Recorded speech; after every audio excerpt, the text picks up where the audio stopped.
Episode 151. Today we see what's happening down on the farm and sit down with 2024 10th round pick, Berg. You're listening to the Bucko Banter podcast, brought to you by the Just Baseball Media Network. Cue the music. Rockin' 101, she compliment my taste. Whiskey in my lemonade, cause I like the way it tastes. Best seats at the Pirates game, they let me run the base. Yeah, my time is like my money, cause I can't afford to waste.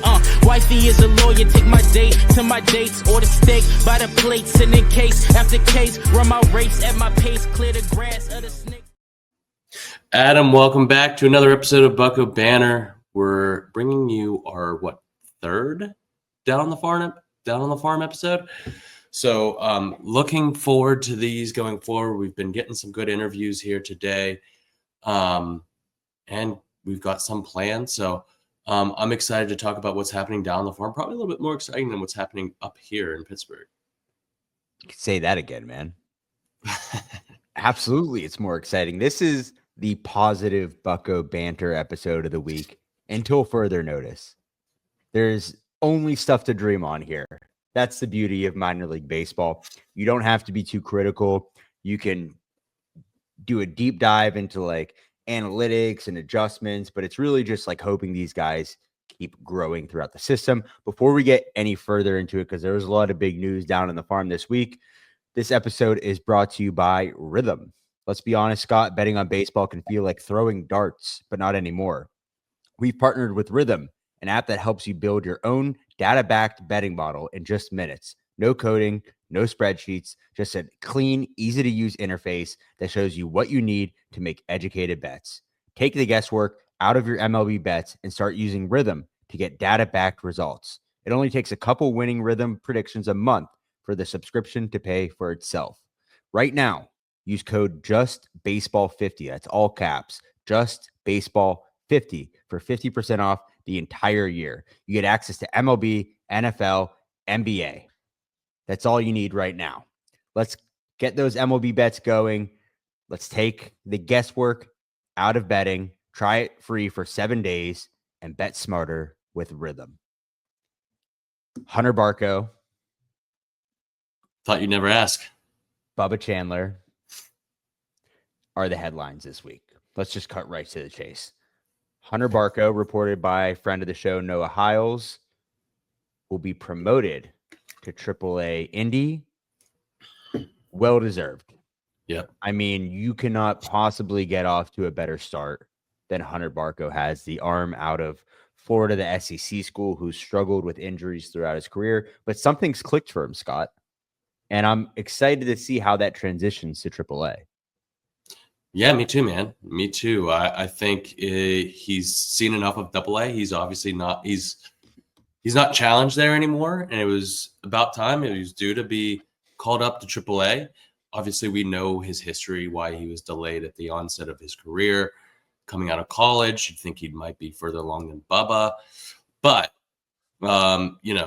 he's definitely made some massive strides since coming back from the arm injury out of college. And I'm excited, man, because he's a guy that, like you said, prior to this season, we could potentially see as a September call-up. Looking more likely than ever now.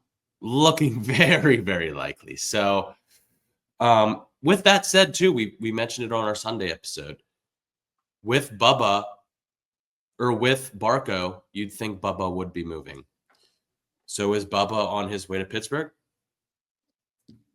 We'll see.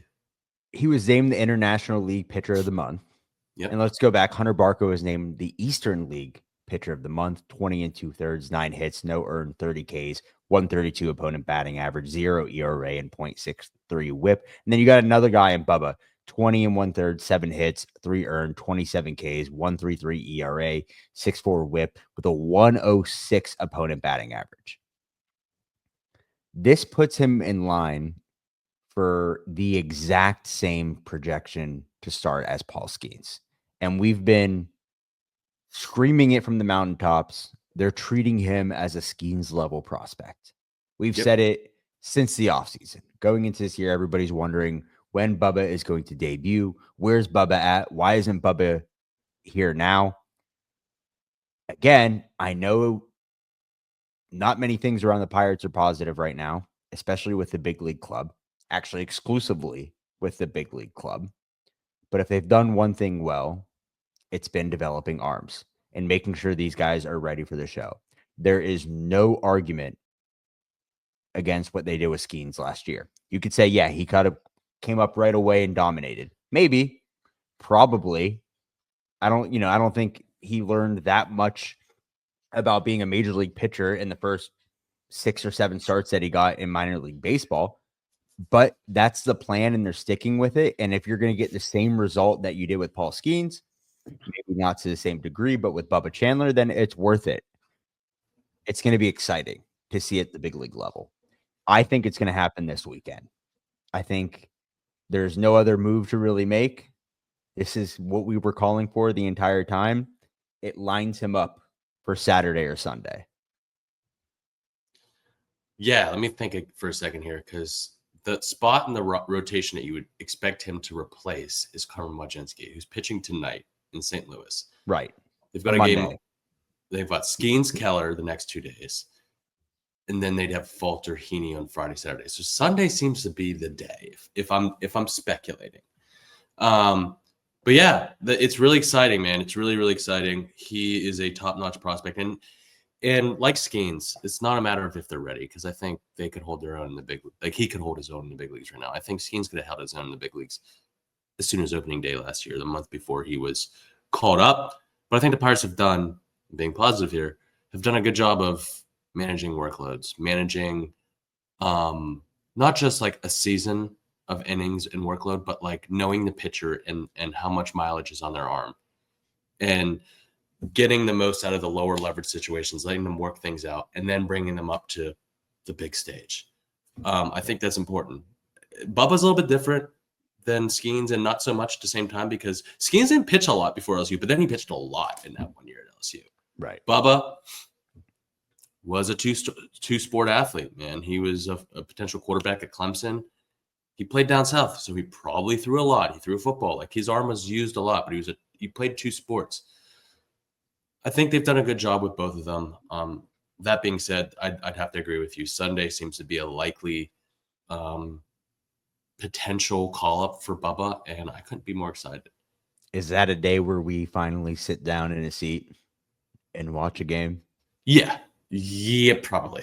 We'll get all our content out Friday, Saturday. Okay, because the last time I can recall that both myself and you, and well, now Debo, will sit in a seat for an entire game and not stand and watch it was Paul Skeens versus the Cubs last year. That was the only time we ever sat in a seat for an extended period of time. I'm looking forward to it, man. And that's the Braves, right? That's the Braves. And he's a Georgia guy, so it'd be pretty cool. 22 years old he'll be when he debuts. Again, we don't know any information. How do you think Paul will take the news when Bubba is the opening day starter next year? Apparently, he knows how to knife fight. I don't know if you saw that. Yeah, never mind. Bubba, I would wait another year. It's going to be a glorious sight to see Bubba Chandler and Paul Skeens tossing the pigskin around out in left field before the game. For sure. The Steelers need a quarterback. You got two of them right there. Let's run through real quick what's been happening down on the farm in terms of news. Right-handed pitcher on Tuesday, Dari Moretta began a rehab assignment with Bradenton. Right-handed pitcher Sean Sullivan was transferred to High A Greensboro, and Brandon Bidois finished his rehab assignment and returns to Greensboro. Saturday, the FCL kicked off, and I wanted to talk to you about this because there are a lot of that promising lineup names. Is kind of sexy. Yeah, man. Florentino, you got Reinders, Suero. It looks good down there. Wyatt Sanford's over there. So they kicked off down there. As I just mentioned, outfielder Edward Florentino is one of the prospects to watch on Baseball America. Wyatt Sanford led off and played shortstop. Eddie Reinders was in the 2-hole. Florentino was in center field. Suero was in right. Levi Sterling was on the mound, another name to look out for. He went 2/3 of an inning, 3 hits, 2 earned, 2 walks, 2 Ks. Sanford has an aggressive approach on the bases. According to a friend of the show, Anthony Murphy, he was 1 for 1 with 2 stolen bases on the day and 2 hit by pitches. Pretty sure we saw him get hit by a pitch He had, down I in guess, the Bradenton next as day. well. I was looking at Murph's recap. He got hit again, like I think 3 or 4 times this weekend. Crowding the plate, man. Well, whatever it takes to get on base. Eddie Reinders, who I'm really excited about, I believe out of Wisconsin, right? Yeah. 2 for 3 with a double, an RBI, and a walk. And Florentino went 0 for 2 with a walk and a stolen base on Saturday. And then Sunday, Bradenton activated Will Taylor from the injured list. We'll hear a little bit more about Will Taylor in our interview with Derek Berg later in this episode. That's the football player / baseball player out of Clemson. The Pirates love their athletes, man. And I'm excited to see him.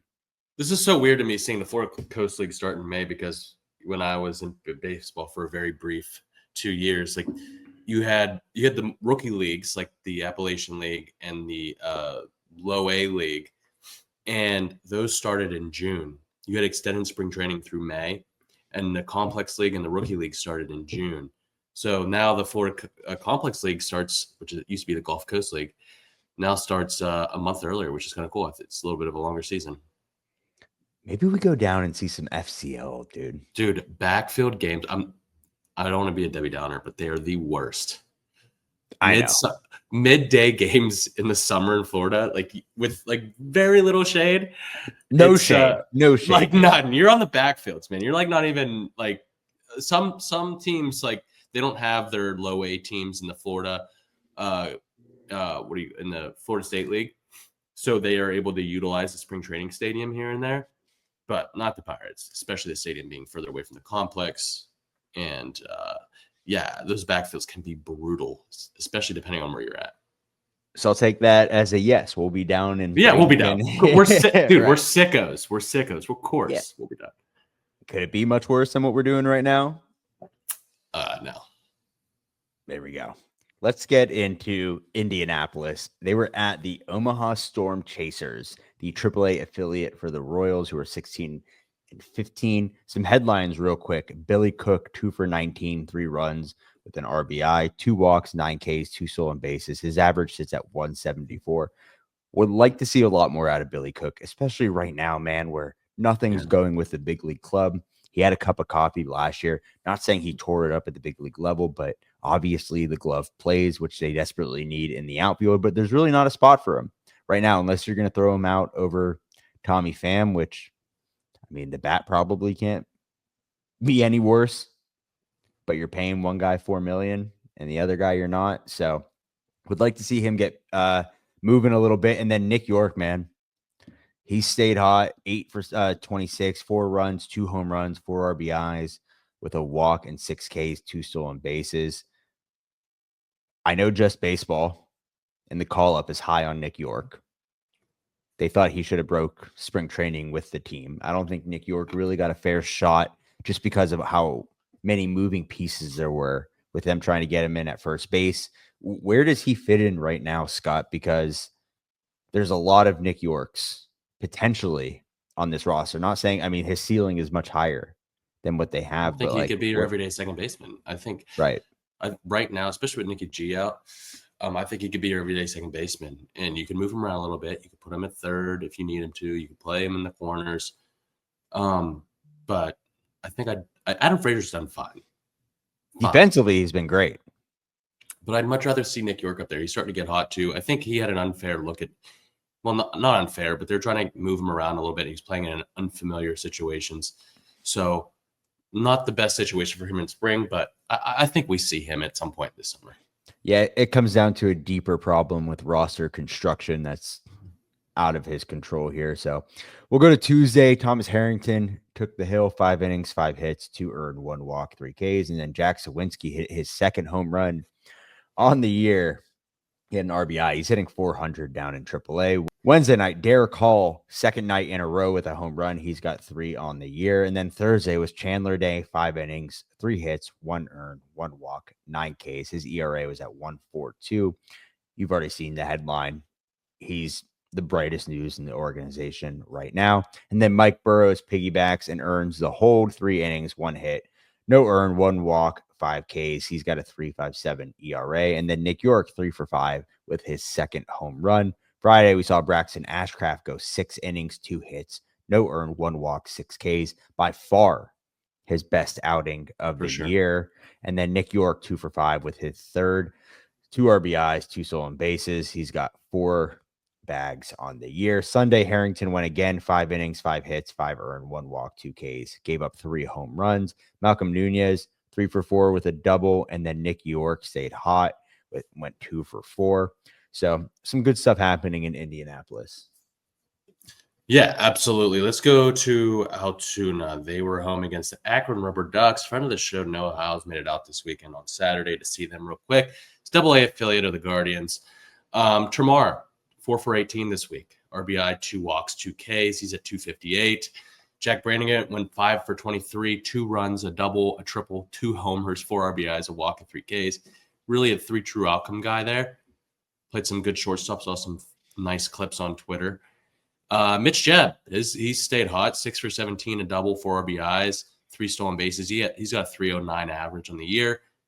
And Spencer Horwitz went 1 for 14 in his rehab stint this week, 2 runs, a double, a walk, and 2 Ks. Tuesday, Wilbur Dotel, an arm that is really starting to raise some eyebrows. He's really pumping it up there. 1 1/3, 2 hits, 2 earned runs, 3 walks, and a K. Valentin Linares earned a W. 2 innings, no hits, 3 Ks. And Sammy Ciani, 2 for 3 with 2 triples, 3 RBIs, and his 8th stolen base on the year. Wednesday, Jack Brannigan went 1 for 4 with a double. Thursday, Po Yu Chen, 5 2/3, 4 hits, 1 earned run, no walks, 4 Ks, 2.82 ERA. He's been pretty solid for Altoona this year. Jack Brannigan went 1 for 4 again with his 2nd home run of the year and an RBI. Friday, our paisan Alessandro Orcolani, 4 innings, 5 hits, 1 earned run, 4 Ks. Nick Samillo, familiar name. He was in Greensboro last year, 2 for 3 with a double. His first home run in Altoona this year, and an RBI. Saturday, Hunter Barco, his last outing in Altoona, 5 innings, 2 hits, no earned runs, 3 walks, 4 Ks. He has the longest scoreless streak to start a season in franchise history. Is that correct? 25 and 2/3? Yeah. Pretty impressive there by Hunter Barco. Excited to see him in Indianapolis, like we said before. Jack Brannigan went 1 for 4 with his 3rd home run of the year and an RBI. Wilbur Dotel on Sunday pitched the 2nd time this week. Big outing for him. 6 innings, 3 hits, 1 earned run, 2 walks, 10 Ks. 2.84 ERA for Wilbur Dotel. He's pumping it up to the high 90s. Take us into Greensboro, Adam.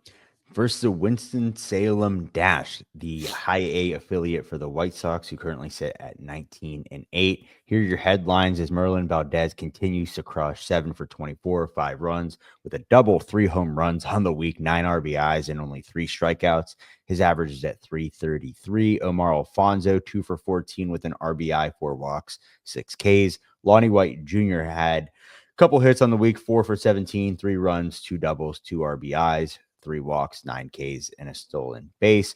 Javier Rivas, 4 for 19, 1 run, hit another bomb, 3 RBIs, and 5 Ks. He's at 308 right now. And then Michael Escotto, 10 for 21, 5 runs, 3 doubles, 3 RBIs, 2 walks, 5 Ks, and 4 stolen bases. His average is at 438. Tuesday, Garrett McMillan, 5 innings, 4 hits, no earned, 1 walk, 8 Ks. His ERA is at 1.42. Man, that's another arm that I like to see week to week. Kind of reminds me of what's his name? Is it Carson Reed from last year? Who just like Carlson Reed, yeah. Carlson Reed from last year, who just every week the numbers look good, and that's kind of been the deal with him so far. Christian Curtis, 3 2/3, 10 hits, 5 earned. No walks, 4 Ks, and a home run. If you read Bucks on Deck Substack, he said Christian Curtis didn't have much help. I mean, like he definitely unfolded towards the end of his outing there, but the stuff looked good. So maybe the stat line doesn't really speak for the work that's on the field, as Merlin Valdez 1 for 4 with a home run, his 6th on the year. Connor Wheatgreave, 4 innings, 2 hits, 1 earned, 1 walk, 2 Ks, and then Javier Rivas, 2 for 4 with his 7th home run on the year. Brandon Bidwell had a hold on Friday. He had 1 1/3, 1 hit, 3 Ks. And then Michael Escotto, 4 for 5, 3 RBIs on Friday. Sunday, Antoine Kelly, 2 innings, 4 hits, 3 earned, 3 walks, 3 Ks. And then Michael Escotto, again, 4 for 4, with 3 doubles and a stolen base, his 11th on the year. Garrett McMillan on Sunday again, 3 2/3, 2 hits, 1 earned, 3 Ks. And then as Merlin Valdez hit his 8th home run on the year, he had 2 on the day, 3 RBIs. His average is at 333. Let's go into Bradenton real quick. They had a 2-part series this week. They played Tampa and Clearwater. Tampa first at home, the low-A affiliate of the Yankees.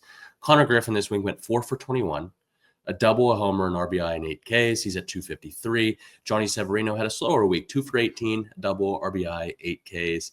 Your Donnie De Los Santos, though, 4 for 17. 4 of those hits were home run. 3 of those hits were home runs, 5 RBIs, 2 walks, 5 Ks. And Axiel Plaz, 4 for 15, 2 runs, a double, a home run, and an RBI. He's at 294. Tuesday, Dari Marietta, first rehab stint. 1 inning, 1 hit. Looked pretty solid. Had a little bit of an opener, I guess you could say, either pitching him an inning at a time. I'm excited to see him eventually get back up in Pittsburgh. Yordani De Los Santos, 1 for 4 with his first home run of the year, 2 RBIs.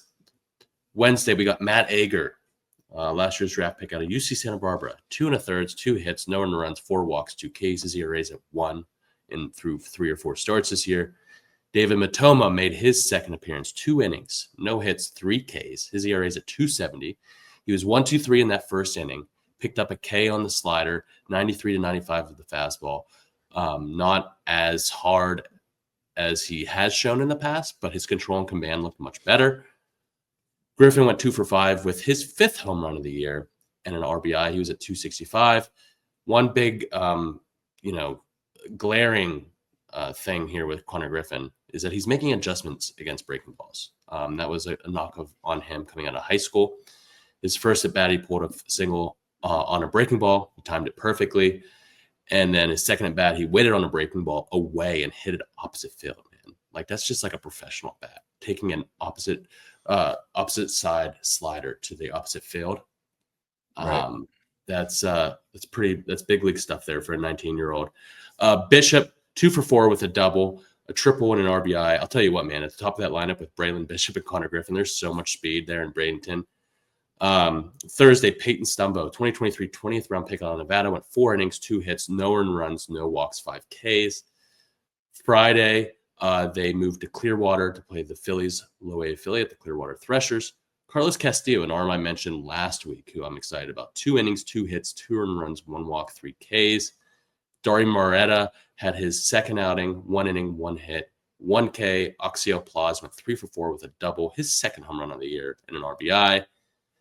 And then on Saturday, Connor Griffin went 2 for 4 with a double. He's at 264 for the year. That's it for Bradenton this week, man. All right, Scott, our minor league player of the week. A lot of good options here. At the top, you got Barco, you got Bubba, a lot of other pitchers, but we have to go with Michael Escotto. Just absolutely went on a tear throughout the week against the Winston-Salem Dash. 10 for 21, 5 runs, 3 doubles, 3 RBIs, 2 walks, 5 Ks, 4 stolen bases. His average is at 438. It had to be him.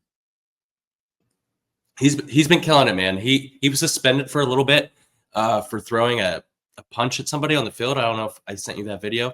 Yeah. He spent last year in got some Greensboro. fight in him, man. He was a former Yankees prospect, but he's been killing it. I can see him going to Altoona at some point. I think he's a little bit older for the level. So hey, man, love to see the production down there. I know Greensboro's a little bit of a boombox, but seems to have some fight in him, maybe a little bit of rugged odor. I like it. We need it, man. We need it. We need some spark anywhere we can get it, whether it's the big league club or throughout the system.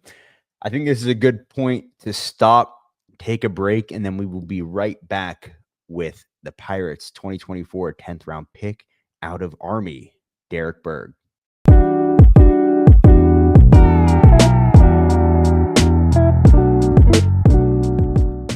Joining us now on Bucko Banter is Pirates 2024 10th round pick and current Bradenton Marauder, Derek Berg. Derek, welcome to the show. Thanks for having me. Derek, welcome on, man. First off, I know this is a little bit late, but congrats on being drafted. You were drafted last year by the Pirates in July, 10th round out of Army. Talk about that transition and what that draft experience was like for you coming out of a service academy. Yeah, first, thank you. It's a surreal feeling, obviously. Getting to hear your name called, it's a stressful day. It was. I thought it was a very stressful day personally, especially being a senior, and not really having any. I guess my backup plan was the military. So, but yeah, stressful day. But then I was happy for it to be over and get to hear the name called, and then just to be able to celebrate the evening with my family. But it's been the transition was definitely really difficult. I wouldn't say difficult, but very just weird. Going from four years of West Point and living the Army life. I mean, I was a baseball player during the year, but like my summer was always Army training, doing something, some sort of training at West Point or at another military post, getting ready to eventually preparing myself to be a second lieutenant in the Army. And then once the draft went, that was my first summer of not having military training. I was just at home waiting for the draft or doing some sort of pre-draft workout. And then obviously, I got to take the trip to Pittsburgh after the draft. And then that was my first time getting to just focus on baseball and working with the coaching staff and trying to improve every day and not have the military or something else going on whenever I'm done with baseball. Baseball is usually my escape. And then it felt like work started after baseball. And then now it's like baseball is the job. Yeah, that's pretty surreal. Just making that transition. Four-time Patriot League champion, obviously a winner over there at Army. How is that discipline and that winning culture helped you transition into pro ball to kind of bring that mentality to the Pirates organization? I think I've definitely taken. We at West Point builds leaders. That's what we do. So that was our job. That was my job. I was a team captain my senior year, along with a couple other guys. And our job was to build a culture of winning, and we had done that. Obviously, the guys before us did. An excellent job doing that. It was 6. I won 4, but it's 6 going on right now. Wow. 6 in a row.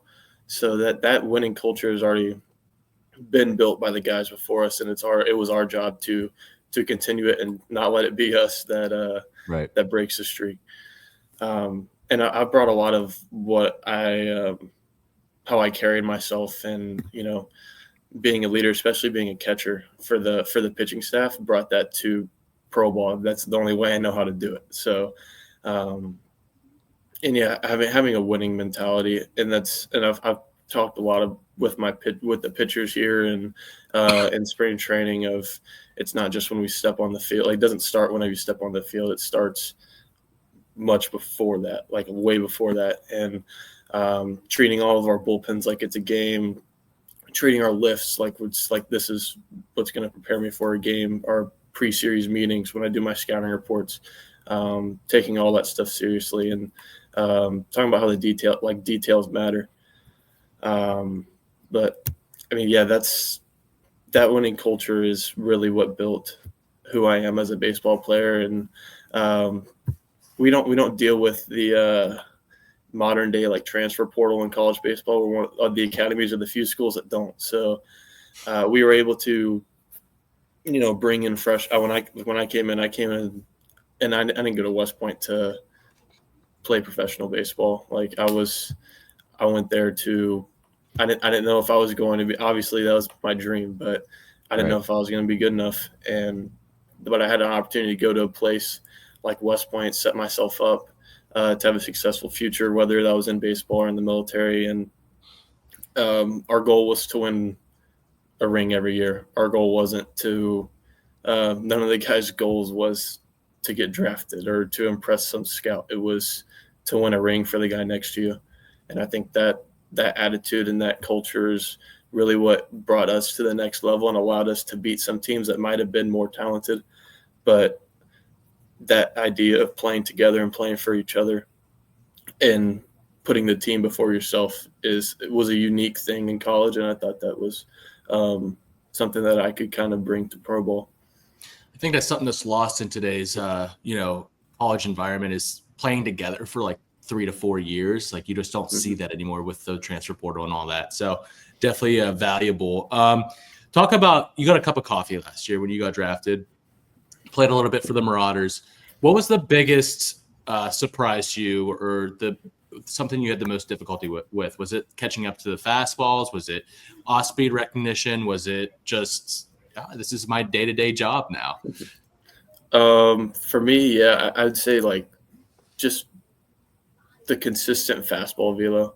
Like being in the Patriot League, on a regular weekend, we'd see a couple low 90s guys, but I mean, if you saw somebody in the mid 90s, it was our scouting report was like, hey, like be on time for the heater. Right.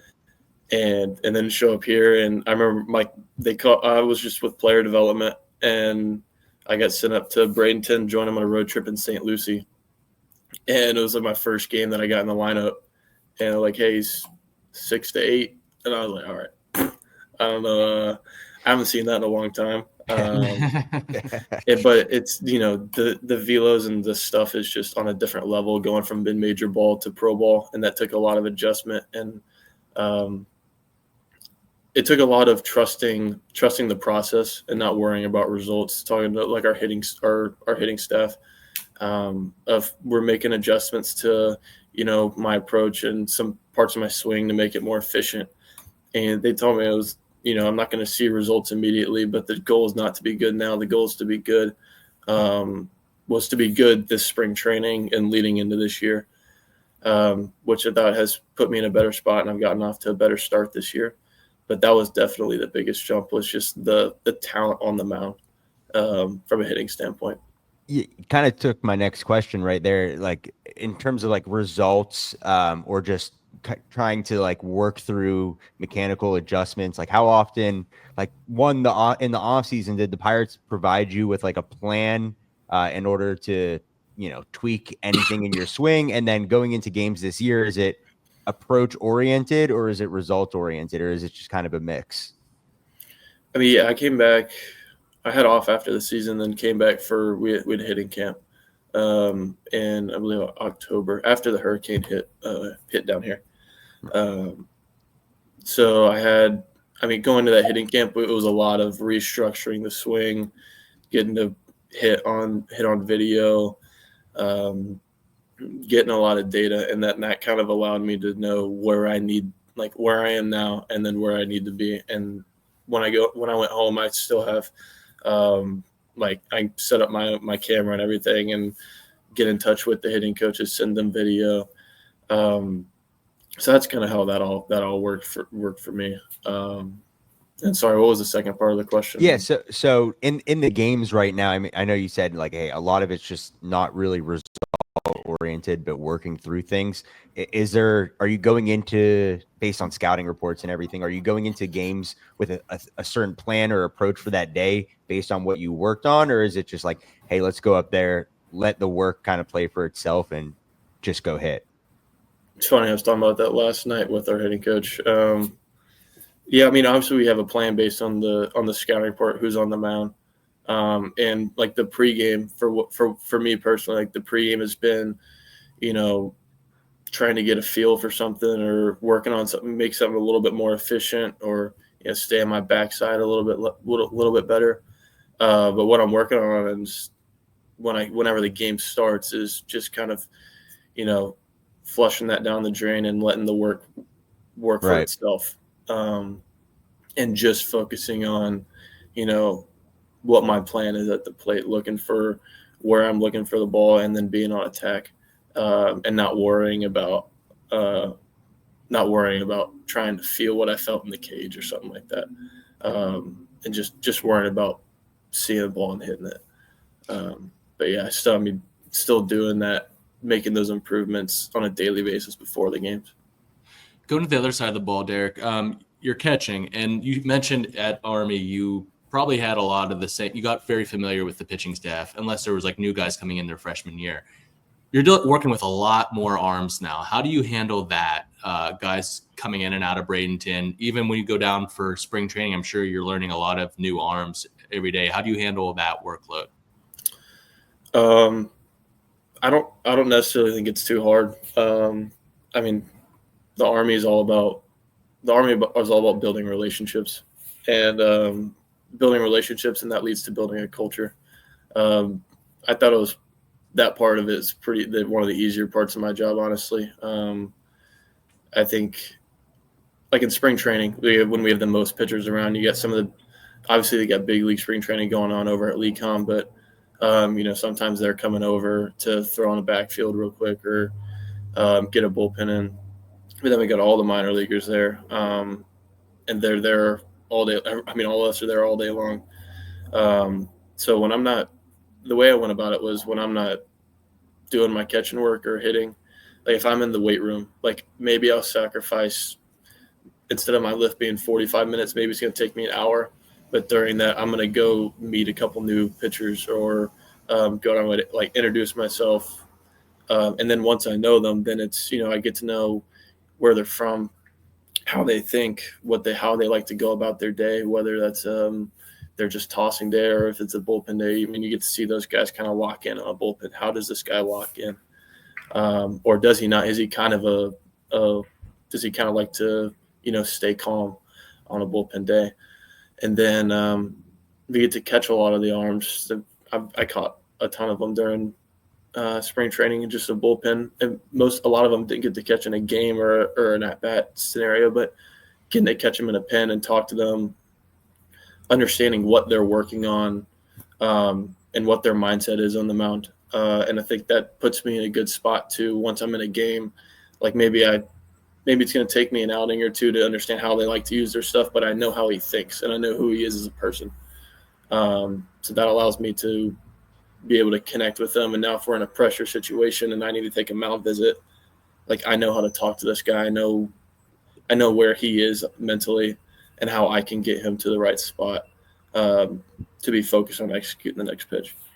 Love that, man. Before we let you go here, we had Connor on last week and we asked him, who are some guys on the team that like you recognize their talent or, you're just like, has that wow factor you enjoy playing with. And you were the first name he actually brought up. So I'm going to ask you the same question. No pressure to say Connor, but like who are some guys, like a couple of teammates that when you got to Bradenton, there's like a noticeable difference, like, hey, this is a professional athlete or the talent really stands out?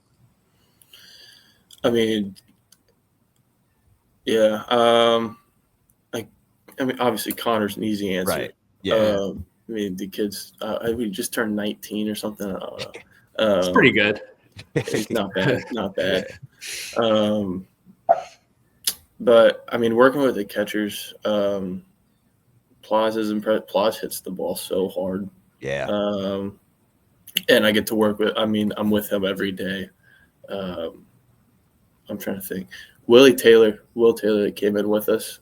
He was very impressive last fall. They moved him. Football at Clemson too, right?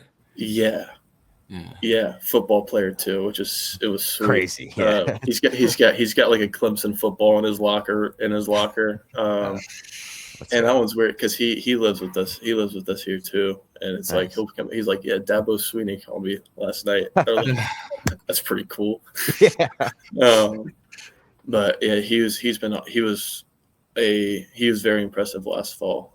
One, defensively, he does his thing, and then I think it only took a couple of games before they shot him up to be in either the 1 or 2 hole because the dude finds a way to get on base. And then once he's on base, he's going to cause chaos on the bases. So he's fun to watch. It's a gritty form of baseball, and I love it because that's what we do, and that's what we did at Army. And it's like watching one of those guys play. So I really enjoy watching him play and being on the same team as him. Awesome. Well, appreciate you joining us, Derek. Best of luck rest of the season in Bradenton, and hope to see you up in Pittsburgh soon, man. Yeah, that'd be great. Appreciate y'all. Best seats at the Pirates game, they let me run the base. Yeah, my time is like my money, cause I can't afford to waste. Wifey is a lawyer, take my date to my dates, or the steak by the plates. And